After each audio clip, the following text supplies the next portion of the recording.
Evening, everybody. Figured I'd do another update. Get 2 days in a row here. I was up animating and I thought, you know what? Let's do a behind the scenes of some of the character animation stuff that I'm talking about. And there's a couple of things that I thought would be kind of cool to show you guys. First off, kind of like I'll show you some rigging and a null object, and that's what I kind of want to do because right now, notice the head's just not aligned.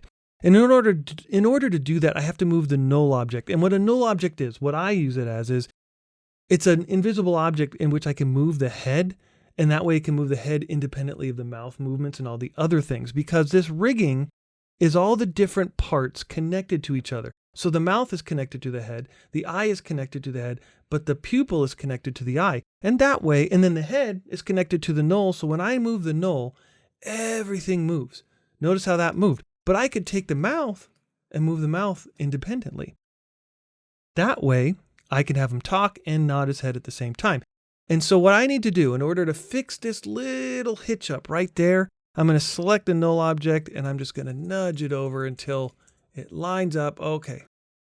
Much better. That's making me feel a lot better. Great. So that's that. And the other thing I wanted to show you guys was the ears, how I animate the ears. I use nested symbols. And what a nested symbol is this is the main timeline here. And each object has its own timeline. So if I double click this ear, it has its own timeline. These are all the different frames of the different ear movements.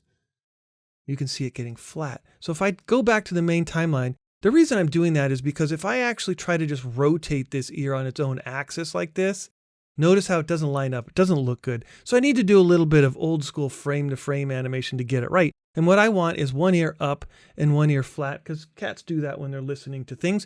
And that's what I've got going on here. So I can go over here. I'm going to bring this frame picker over here. And I can select the object and then select the frame that I want it to be. And in this instance, I want this one flat and that one up. So that's the update tonight. That's what I'm going to be working on, making his eyebrows move and eyelids move and mouth and all that kind of fun stuff. As I try to finish up episode 14, fingers crossed. Fingers crossed I can do it by the end of next weekend or this coming weekend. For those of you following along, much appreciated. And those of you who are new, my name is Jay, and I am working on a cartoon that I call Chopper, Intergalactic Spy Cat, about a cat named Chopper, this guy, who lives on Earth disguised as a house cat. Hit subscribe, follow along. This YouTube channel right now is just updates in progress as I move towards getting this season 1 of this epic journey done. Again, you guys appreciate it, and let's talk soon.